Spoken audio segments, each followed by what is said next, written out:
I would say figure out what makes you happy, because your happiness needs to be your North Star. It needs to be your ROI on everything. It's not just, what you spend your time doing on everything. It needs to be what you aspire to do. Welcome to the Women Inspired Podcast, where together we explore ways to live our most joyful, aligned, vibrant lives. On this podcast, we draw inspiration from the lessons embedded in other women's stories, and we use them to catalyze our own growth and success. And we explore concepts and techniques from the fields of psychology and design thinking that can help us thrive and make the most of the one and only life we're ever going to have. My name is April Seifert. I'm a psychologist, an entrepreneur, and a self-proclaimed life experience junkie, and I'm your host and friend along this journey. This podcast is supported by Modern Well, a woman-centered co-opportunity workspace in Minneapolis, Minnesota. Friend, it is time to start living vibrantly, by design and with intention. Here we go. Hello, friends. Welcome back to the Women Inspired Podcast. My name is April, and I'm your host. This week, I have an awesome interview like every other week. However, I'm so excited in particular about this week's interview because we're talking about a topic that is so near and dear to my heart, and that is the topics around figuring out who you are authentically, honestly, who you are, and then figuring out how to intentionally align the people and environment around you to support the direction that you want to go. It is something that I am so passionate about, and I was just thrilled to have the opportunity to talk about it today with today's guest. Today's guest is Ginni Saraswati, and she is the host of the podcast, The Ginni Show. She's also the CEO of a company that does, I believe it's called Ginni Media, and it does podcast producing for over 40 other podcasts that are out there in podcast land. So as a fellow podcaster, she and I are like on the same wavelength.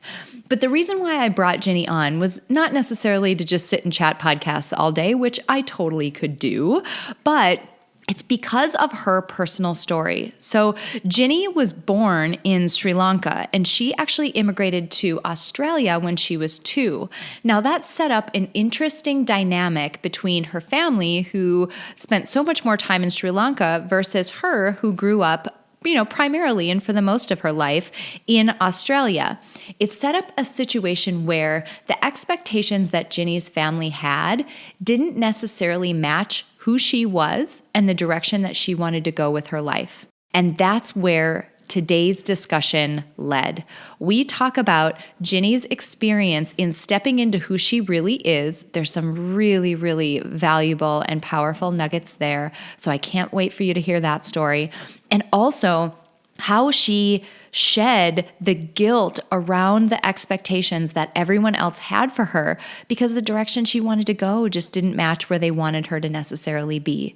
She is such a bright light and has such an incredible perspective on happiness and alignment and why it's so important. And that's why I am so thrilled that you all get to meet her this week.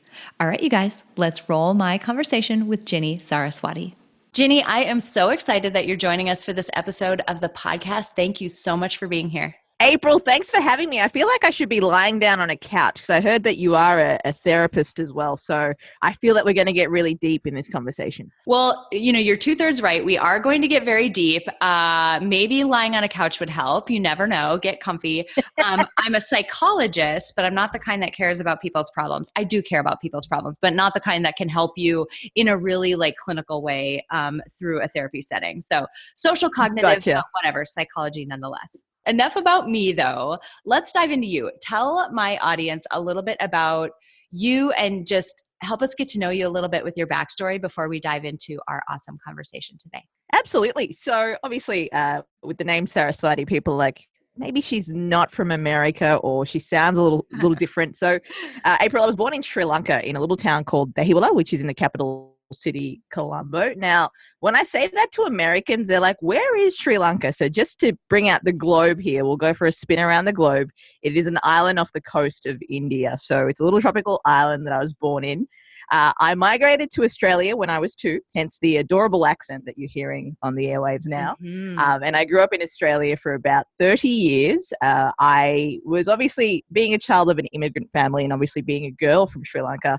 At the time, Sri Lanka was going through a civil war. So the North was kind of fighting the South, you would say. Maybe that's very ignorant of me to say because my history isn't so good. But there was a civil war brewing. So that was one of the reasons why my parents migrated to Australia. So I guess with any immigrant family, there's that expectation of, okay, we're moving to a land with better resources, education, and facilities for you to live a better life than we had back home, motherland.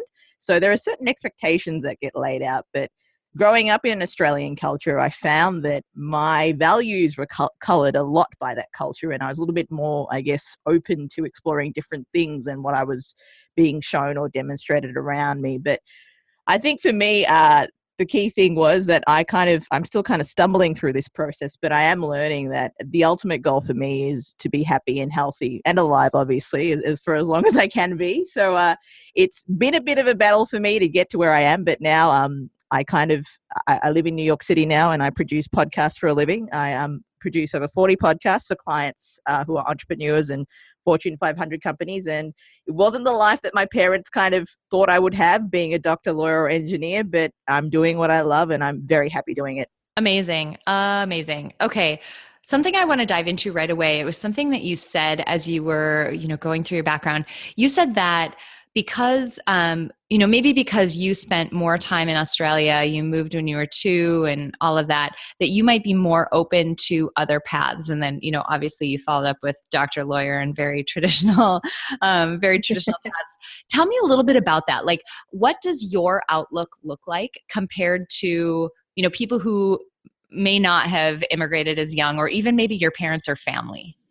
Absolutely. So when I was growing up, we moved to a very, a very cultured suburb called Northcote. Now, if you go to Northcote now, which is a little city in Melbourne, it's inner city Melbourne. It's also full of like hipsters. It's a very diverse community. When we were moving there was a lot of immigrants around, and I remember that my first day of school, my mother had chosen my middle name, which is where Ginni's from, Virginia, and I didn't know that was actually my middle name. My name's actually Tharushi, which is my Sinhalese name, which I only knew that name to be referred to, and then that's the only name that I responded to.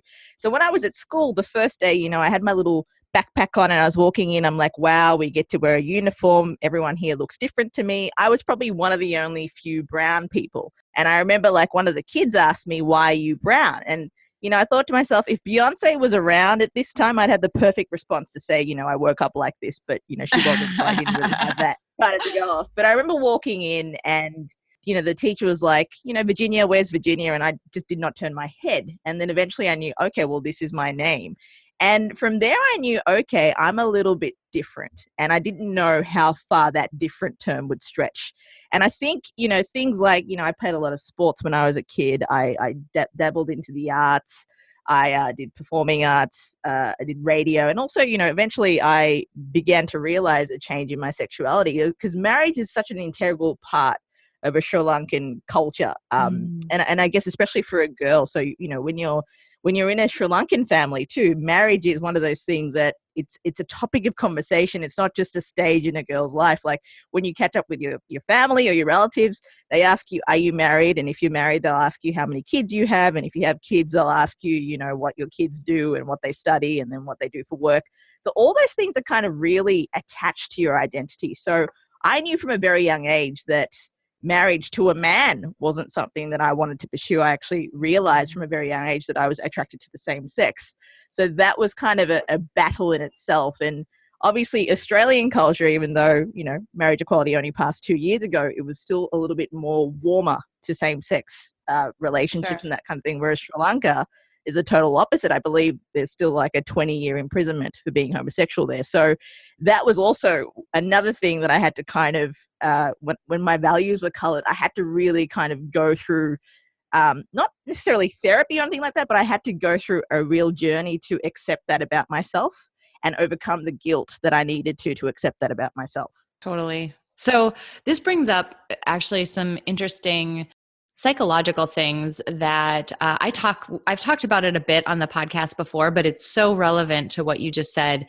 If people have taken a Psychology 101 course, they've probably heard about this notion of cognitive dissonance. And that's basically like we have the things that we believe, we have the things that we say, and we have the things that we do. And if there's a mismatch between like two or more of those things, so if we're doing something that's not in accordance with something we believe, or if we're saying something that doesn't align with what we believe, psychologically, we have a hard time with that.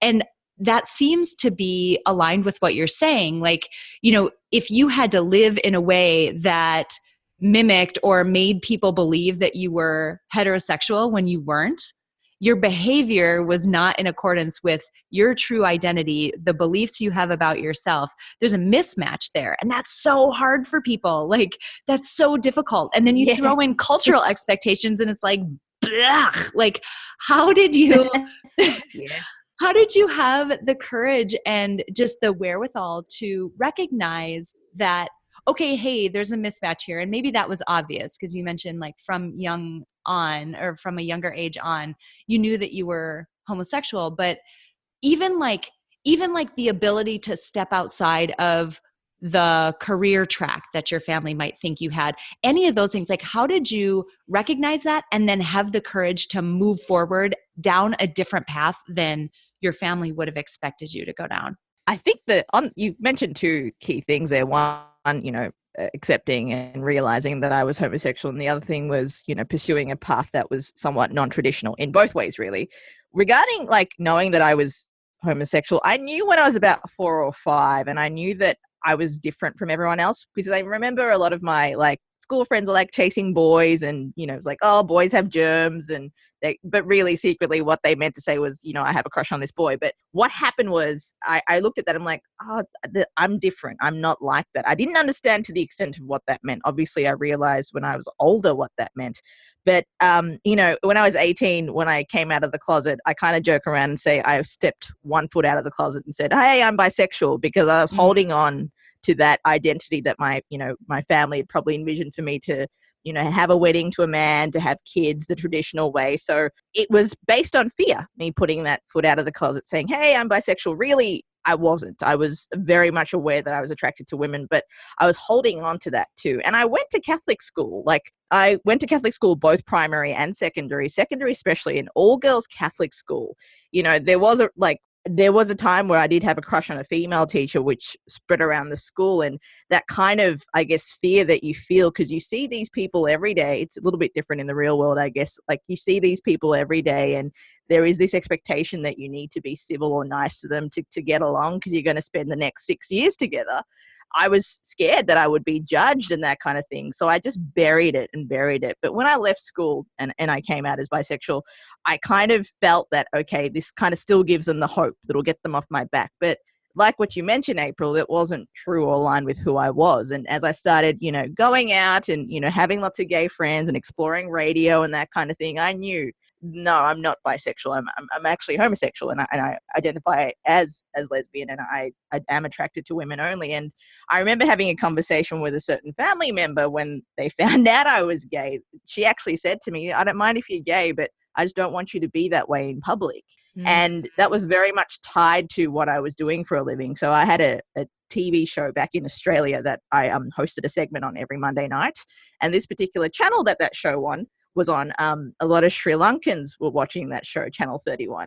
Now, why my auntie and uncle who watched this TV show were watching a gay program Monday night at 10 p.m., I still don't know, but they managed to catch me on that TV program. And that's how the rumor started with my family. So they saw me on TV. Apparently, I made a huge declaration that I was a homosexual, which I don't think I did, because I look back at the tapes. I don't think I've ever made a declaration that way, because I'd love to kind of hold the vision that we're going to be in a post-coming out world where we don't need to sit down and make such a declaration. But totally, one of my aunties and uncles saw it and then called my other aunties and uncles like, oh, did you know Virginia is gay? And all these rumors were starting to spread. And a part of me was relieved. And I remember when I heard that happened and that occurred, I went to my car and I just cried. I think it was relief, and it was also, okay, now there's not 1 foot out of the closet. I'm fully out of the closet. Everybody knows, and it's okay because I'm still here. I'm still safe, and I can still move on. That's beautiful. It's beautiful because I'm a huge proponent. It's something I talk about on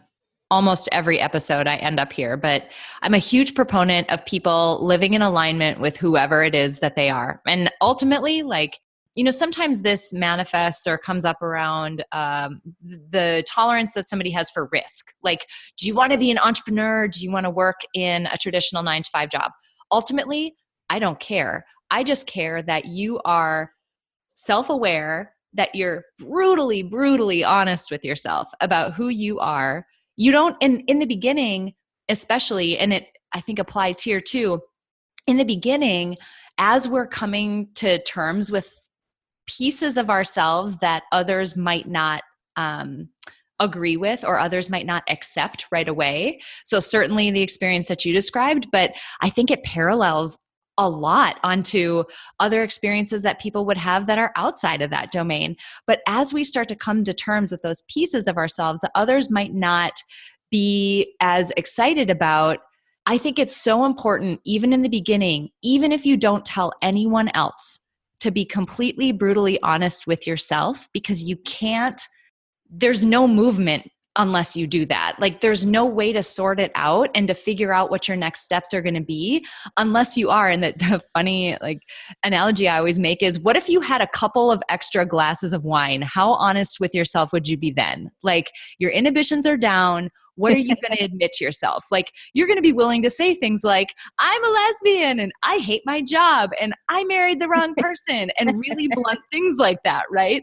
And those are important because at least, even if you don't tell anyone else, because you don't owe them an explanation necessarily, but even if you don't tell anyone else yet, at least be honest with yourself. And that's why I think that was so beautiful, is that you came to terms with who that person really was. And that was sort of the catalyst for, the rest of the steps that you took. I think you hit the nail on the head there, April, about the journey of self-acceptance. It really does start with you and, being able to grow into that self-love about yourself, or that real kind of, sitting yourself down and being honest with yourself. I try to deploy some self-awareness to myself as much as I can every day to kind of be like, all right, Ginni, these are the things you're good at. These are the things you're not so good at. And I 100% own it. Like, I always joke around with my sister saying, I probably wouldn't be the person who comes and, cooks you a meal. I'll be there and sit with you and probably pay someone to cook you a meal. Like, but I'm 100% aware that's who I am. But like what you said there about that acceptance, I think for me, when I saw, like, my mum went through 3 marriages and I saw that she was constantly chasing that perception of happiness, what was culturally projected as the vision of happiness. She was chasing that constantly in her life and she wasn't happy. And I said to myself, and I think I knew deep down, I think my inner child going through all of that, and, my 2 stepfathers and everything like that, going through that, my inner child knew, happiness is important and it doesn't always have to look the way that people should expect it to. It's got to really look the way that you think it should. And you shouldn't have to, explain that to anyone else. Or like you said, you shouldn't have to be like, tell anyone else that. That's deeply personal. And how you choose to live your life, figuring out what makes you happy, may not be the cultural projection, but it's what makes you happy. And that's the most important thing. Totally agree. It's something we talk about. I have a 6-week program that I run a couple times a year. It's called Life Design Lab. And it's basically using the human-centered design process, which is the process that's used to create things like the Instant Pot in the iPhone, like stuff that's been through a lot of iterations. But the reason why those products are so good, why people like die and freak out and post pictures of their Instant Pot on Facebook as though it's their child. The reason why they love it so much is that it was developed using human-centered design, meaning they got to know, the designers of that product got to know the people who were going to be using the product intimately well, and then designed around them. And so we do that in Life Design Lab, but we get to know, the cool thing is, there's only one person in your life. Like, you're the only one who's living your life. You have other important people, yes, around you, but they have their own lives. There's only one person living yours. And that piece right there is difficult for people to accept because they're used to doing what your mom kind of did. Like, oh, well, what about this spouse? Well, what about my kids? Well, what about my, folks back home? What will they think about the choices I'm making and the behaviors I'm doing? those people have their own dang lives to worry about, and imagine Yeah. if we just left that up to them to just be concerned about their own lives versus us just living so much to be so careful that we're not upsetting anyone with any of our behaviors. It's just amazing. 100%. I think people are too fixated on, and I understand because, as a recovering guilt addict, if I want to call myself that, I can understand that too, because when you kind of do rest your happiness on, not upsetting other people or caring about what people think, you're really not living your life. You're not that, like you said, you're the one who's living your own life. You're kind of resting that on other people's expectations. And you're never going to be happy if you do that. You're always going to end up, running around in a circle and coming back to that place. You're like, I'm just not happy. But, you'll keep going around and around and around. And, ultimately for some people, they end up so far and filled with regret, which is unfortunate. I totally agree. That's one of the things that I think about so often. There's this blog article that I've talked about a number of times where a woman talked to people who were at the end of their life, and she asked them what they regretted. And one of the top 5 things that they said is they regretted not living their life as the person they truly were and not allowing themselves to be happy. And what's soul crushing about that is that that's the realization they're having when it's too late. They can't do anything about it. Exactly. Oh, it's just that's killer. Devastating. Yeah, that is devastating because they unfortunately they only have memories to go back on, and the opportunity to live or create a life that they would have hoped for. The window's closing, and it is so sad and devastating to watch that. Totally. Okay, so now in your, I want to kind of go back to your story and move us forward a little bit. So at the point that we sort of left off and diverted down this rabbit hole that I took us on, you were, maybe 18 to early 20s or so. You're living in Australia. You're out. You're a lesbian. You're not being arrested because you're not in Sri Lanka anymore. Yay, we're not in jail.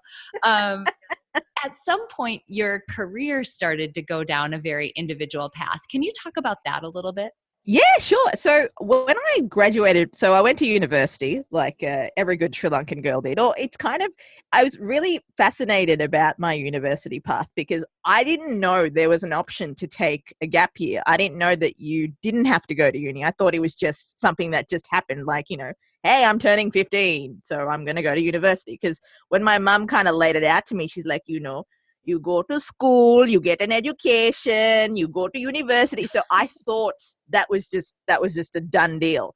So when I kind of picked my university course and I was at uni, and I noticed some people like, yeah, I'm going to drop out, take a gap year, probably work full time, maybe reconvene. I'll defer my course. I'm like, hang on, I didn't know that was an option. So when I was told that, I was like, oh, okay, so there is an option, and to not go into debt for the next 30 years. Hey, that's cool. But when I did my university course, when I left it, I started working in commercial radio, and I loved radio because while I was at university, I was studying creative arts, but I did a little course in radio programming at a station called Joy 94.9. And because I was still kind of coming into my own, Joy 94.9 was actually Australia's first and only gay and lesbian radio station. So I kind of was petrified to go on air or go behind the mic because I felt that this would be literally pushing me out of the closet. Now, remember, I only had 1 foot out of the closet at that time. I didn't want to be pushed out or declared or anything like that. So when I got behind the microphone, I was petrified of it because I'm like, oh, I don't want to do that. And the program director's like, well, you have a little bit too much personality. I think you need to be behind the microphone. So I started really going on air, talking to people, connecting with these amazing people. And I was really becoming comfortable in who I was. And it wasn't just about the sexuality component of it, April. It was more about, I get to have these powerful conversations with like-minded people or variety of people from all around the world. And it kind of led me to working in radio for a few years. And it's funny because I had many day jobs from 21 to 32, but the one thing that stayed consistent was doing a radio show or a podcast on the side. That's the one thing that stayed consistent. And I knew deep down as I was going through the day jobs and trying to figure out this side hustle, I was flirting with the idea, like you mentioned in one of your podcasts. I was flirting with the idea. I was cheating. I was very much into a deep love affair with my side hustle. It was only till 2 years ago that I went all in, and I started producing podcasts, and that's what I've done for the past year and a half under my company, Ginni Media. And it's been interesting because it's one of those things. I had a decent job, and my family and friends were saying, it's a decent job that you have. Why would you leave it to move overseas? Actually, I should actually revise what I said there. It was actually my family who said it more than my friends. My friends at that time were very supportive, but when I moved to New York to pursue podcast producing full time, it was one of those things that I had a bit of a fear, because that job that I had was so easy. It was cushy. It was one of those things that gave me that stability, but I knew, okay, this is all on you now, Ginni. You got to do it yourself. So it's kind of taking that leap of faith that I had to do, but I wouldn't have been able to do it if I didn't have the support system that I did. So the inner circle that I had, my 5 core friends, or my inner 11 people, I should say, they really did be like, this is what you wanted to do, just do it now, and just don't have any regrets about it. So this is why I'm here, and this is why we're having this conversation. I love it. What's so neat about, what you said is it's literally, you stepping out of your comfort zone, right? You had a really comfy, cushy job and you could have stayed there. It would have been easy. But for some people, and people listening to this, if this is you, like in your heart, if this is you, that comfort zone, that it's not right for you. Certain people, not everyone. Some people are very happy. Yeah. But like, man, if you're getting that pull outside of it, it can feel like such a big jump. But I think sometimes, if you can just focus on the little steps, like, okay, now I just need to figure out a place where I would live. And now I just need to buy a plane ticket. And now I just need to figure out what I'm going to bring with me. And now I just need to figure out, like, those little steps can make it feel like it's not as big of a deal as it is. And I'm just thinking back to my own experience of leaving a corporate environment and starting up my companies and that type of thing. It was the focus on, okay, let's just focus on the task that I need to do, that made that jump feel a little bit less scary. Was that the case for you, or did you have a different experience?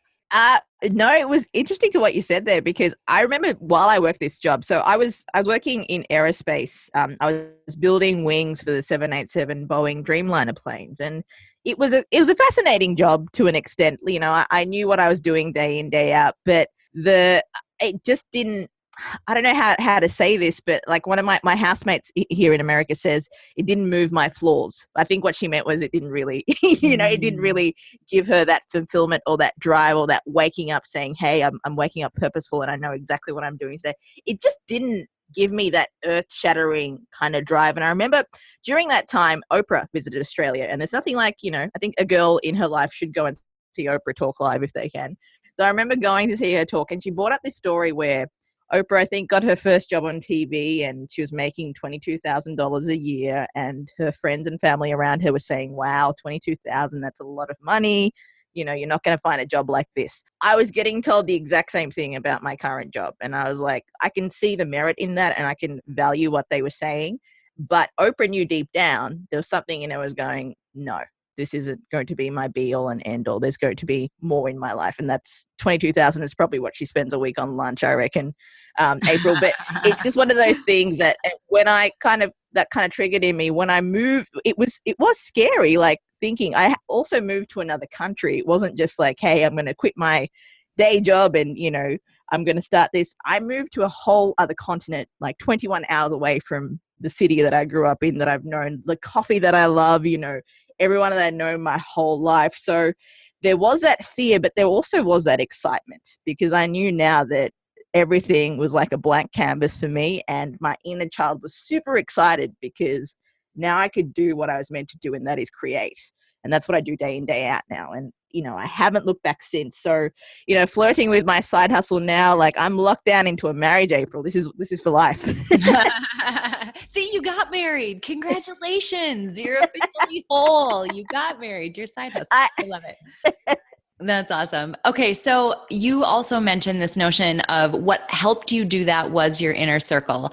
I'm wondering if you can talk a little bit about that experience, and specifically, what are those characteristics of your inner circle that allowed you to step out of your comfort zone? Because I firmly believe that is a resource that people can cultivate for themselves. They can intentionally create it around themselves to allow themselves to move forward into something that they're uncomfortable with. So I'd love for you to share what were the things about that inner circle that allowed you to do it, so that other people listening to this, if they've got this, itch that they want to go after, they can start to do the same thing and cultivate that group of people. Yeah, absolutely, April. So I look at my friendship groups over the past 10 years and I look how I was and to how I am now.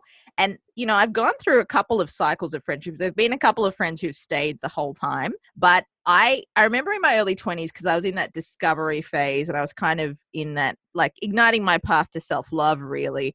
The group of friends that I had were very kind of, I don't want to say they judged, they were lovely people, obviously. They had lovely hearts, but the essence of who they were wrapped up in this certain notion of how you needed to be. And I think that was a reflection of my mental state, because I was still kind of battling through, oh, this is who I need to be, but this is how I feel. So that was a reflection of that. And I look at my inner circle now, and the support that I have is totally and completely unconditional. And what I mean by that is, like, there may be certain things, like for my family, for example, they've come a long way in accepting, who I am and that kind of thing. They may not 100% agree with what I do or the choices that I make, but they support me unconditionally. And when it comes to, my inner circle, and if you're, figuring out who your inner circle is and the kind of people that you want to surround yourself with, think about exactly that. What are the kind of things that you want to achieve in your life? Do you want positivity? Well, if you want positivity and you have that friend who's always complaining about something, that's going to bring you down to some extent and probably cause you to complain as well. If you want that person who's motivated, have a friend that's, doing things that keeps themselves motivated or is achieving something with their lives.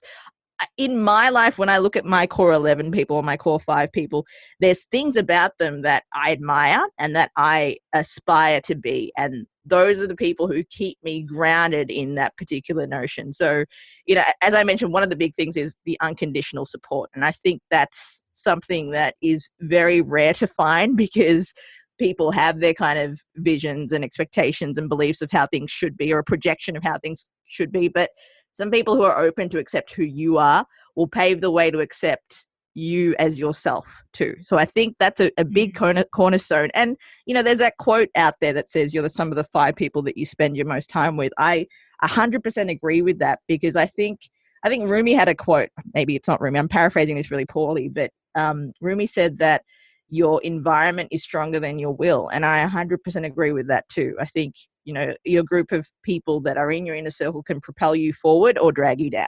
What I love about that too is I totally agree. And if your environment is more is stronger than your will, sometimes our will can be something that we feel like we can't control. Like it's tough to get up every day and feel like you can make yourself go do something that it doesn't feel comfortable yet. But you can intentionally set up an environment that would support that, whatever it is you want to do, and make it more likely that that's going to happen. And that's why I love that, because it's like, at least you have control over that part of it versus your will, which kind of comes and goes. Yeah. Exactly. Well, I think about the fitness industry too. Like, I'm the kind of person, I'll have that gym membership and I'm happy to pay monthly, but I may not go to the gym. But if I'm seeing a personal trainer, I will make sure I walk in through those doors. I get up at that time because I know that person is waiting for me and investing in my health. So I should do the same. So it's very true what you say about your will. It comes and goes, but it's being intentional with it. That's a great example. So I'm wondering, as we kind of wrap up today, imagine that there is a woman who is listening to this right now, listening to our conversation, and she's feeling like, maybe there's something about her that her family wouldn't agree with, or there's a direction that she wants to go that she feels like she might get judged for. Basically, there's that same set of expectations or barriers around her that are trying to keep her in the place that she is. What advice, what practical advice, or what words do you have for a person who's in that position to help them move forward and start to step out of that, I guess, bubble that people are keeping them in? I know this may sound cliche, April, but I would say, I'd say this to anyone who comes to me saying, I'm sad, I don't know what to do, I'm tied down by expectations, whatever it may be that's holding them back from living an aligned life, I would say figure out what makes you happy, because your happiness needs to be your North Star. It needs to be your ROI on everything. It's not just, what you spend your time doing on everything. It needs to be what you aspire to do. And some people, especially if you are from an immigrant family or that kind of thing, their North Star may not necessarily be happiness. It may be stability. It may be opportunity. But at the end of the day, we're humans. We have emotions. We have inner child. We have inner adults. We have all these sides to us and all these, complexities to us. But if we're not living a life that we're grateful for, or a life that, fills us with happiness and joy, life is a gift. And, if we're feeling a way that if we're feeling or living a way that doesn't allow us to feel that it is a gift, we need to really think about what makes us happy. So if you are, in a situation where you feel you're not doing an audit on your life or the audit on the people in your life, audit your inner circle, audit your circumstances, think about what really makes you happy and make that your goal. And regardless of what other people say, like what April mentioned, that you only have one life to live and you're the one living it. So make sure it's on your own terms and make sure it's derived on your happiness. I love that. That's wonderful. And it's such an amazing way to put a bit of a punctuation mark on this episode. Ginni, as people are excited about getting to know you, and also if there's podcasters out there who need help putting it together, it's a ton of work to put an episode together. Tell us a little bit about where we can find you and where people can find your services if they're interested in it. Absolutely. So I'm all over. I love Instagram at the moment because I love taking pictures of coffee and stuff. That's pretty much my repertoire of content on Instagram. But you can find me at Instagram, Facebook, and Twitter at The Ginni Show, which is also the name of my podcast. Highly narcissistic name, but it does kind of convey the entire message. But if you want any kind of podcasting services or resources, there's a ton of free resources on my site at ginnimedia.com. Everything from how to launch a podcast, how to create a podcast for your business. It's all there, what equipment to buy. So there's some freebies there if you want some goodies on podcasting. I love that. Actually, that's a question that I get asked all the time. And so I'm definitely going to be sending people to your link because I usually end up having a really long, involved conversation with people, and that would be so much easier. And you've probably done a much more thoughtful job of putting together what an answer to that question should be. How do I start a podcast? I'm like, oh man, how much time do you have? Sit down. This has been just phenomenal. It's been so wonderful. I can't thank you enough for coming on and being willing to be so open and vibrant and amazing about sharing your own story and also helping us learn from the experience that you've been through, because it's not one that, many of us would ever experience, especially moving to the extent that you did and, all the complexity around that.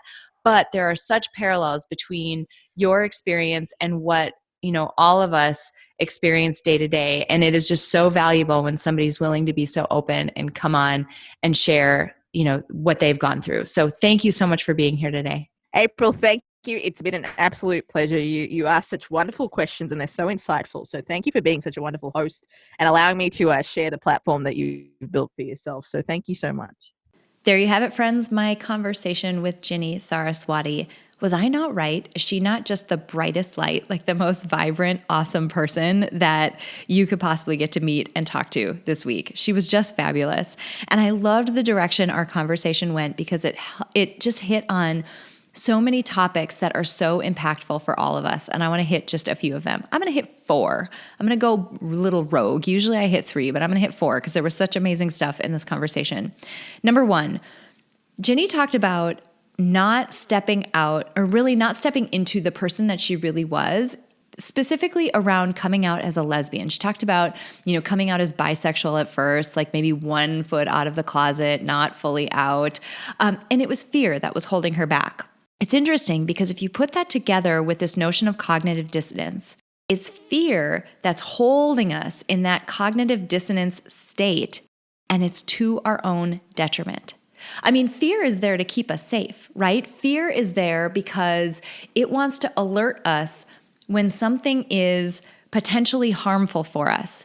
But in this case, fear is the thing that's holding us in a state that is psychologically harmful. And that was such an interesting paradox that I never really thought about until we talked about that with Ginni. So I would just encourage you to think about the situations where fear is holding you back and start to question whether that might actually be doing you more damage than it is doing you good. Is it holding you in a state where you are misaligned between the things that you believe and value and your actions and your own words? Because that cognitive dissonance state is not a good one for you. The second thing I want to highlight is this notion of self-awareness and honesty. You can't move forward with anything, even if you desperately want to, unless you can have the self-awareness to figure out those aspects about yourself that are truly core, and unless you can be brutally honest with yourself about them. Now, sometimes it can be really difficult to do that because the things that we're admitting about ourselves,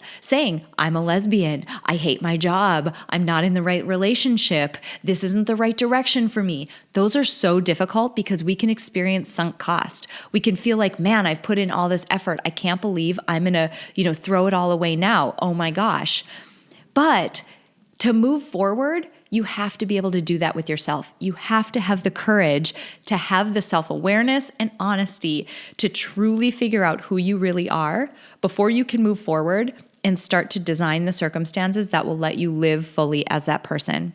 The third thing I want to hit, happiness. It is so critically important. And sometimes it can feel like such a frivolous thing for us to focus on our own happiness, or we can feel guilty that we're doing it at the expense of other things. If you're a good person, you are not doing that. Every single one of us has one single precious life to live. And if you are not doing it with an eye on what's making you happy, and I love that Ginni said it's the ROI that you're looking for. So return on investment is the thing that I'm doing, the investment that I'm making, returning happiness to me.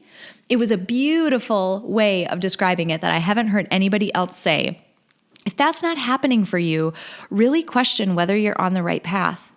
Because again, at the end of the day, there was the research in that blog post around at the end of their lives, people regret not being fully themselves and they regret not allowing themselves to be happy. Don't get to that point. Don't get to the point where there's nothing you can do to make changes, because that is heartbreaking. You have a chance to make a change now, and you have a chance to start measuring the ROI of your happiness on the things that you're doing in your daily life and the relationships that you have. Start doing it because it's so worth it. And the last thing, it was interesting because, Ginni had that moment where she was talking about Oprah and making $22,000 and how her family said the same thing to her, right? Like, you have this job making airplane wings. How random is that, right? You have this job making airplane wings. You're never going to find something that's better than that and more stable than that. And people said that same thing to Oprah. And now look at where these two women are. What both of them had, and this is the point I want to make, is the audacity to believe that they were meant for more than they had now. It can feel like, wow, I've arrived. I'm making 22 grand a year. But what if you're like Oprah and you have the audacity to believe that you could be meant for even more than that? That is that little spark. That is that little wild look on your face that tells people that you are going in a direction where you're going to reach out for more than you can possibly imagine. And I just encourage you all to feed that audacity. That audacity is what allows me to do so many things that scare me, because I have the audacity to believe that I'm meant for more than I'm doing right now. Even, since I've come so far from where I was, say, 5 to 10 years ago, I still have the audacity to believe that there is more in me and there's more inside you too. So cultivate that audacity, feed that beast, because that beast is what's going to help you achieve great things. All right, you guys, I really hope you enjoyed this interview with Ginni Saraswati. I had such a great time chatting with her. Ginni, if you're listening to this, I'm so thankful for you being on the show, and I am so thankful for you sharing your story and being so courageous to be so open with it, because so many people benefit from hearing what other people go through and the lessons that they've learned. All right, thank you so much, you guys. Can't wait to see you next week. Before we close out today, I want to say thank you to my producer, Cameron Hill, and to my incredible sponsor, Modern Well. If you want to learn more about how you can reach your goals in a one-of-a-kind work-life community, visit www.modernwell.co. If you enjoyed this episode, please share it with someone else who might benefit from this inspiring message. And if you have a moment, click the link in the episode description to leave me a rating and a review on iTunes. It would mean so much to me. Finally, I want to remind you that it is absolutely possible to live a happy, fulfilling life, even in spite of all of the chaos and demands we all experience. Sign up at aprilseifert.com to gain access to tools that will help you do just that. I have carefully created and curated a set of tools that combine the powerful fields of psychology and design thinking to help you intentionally create a fulfilling, happy life you love. Thank you so much for joining me this week, and until next week, stay inspired.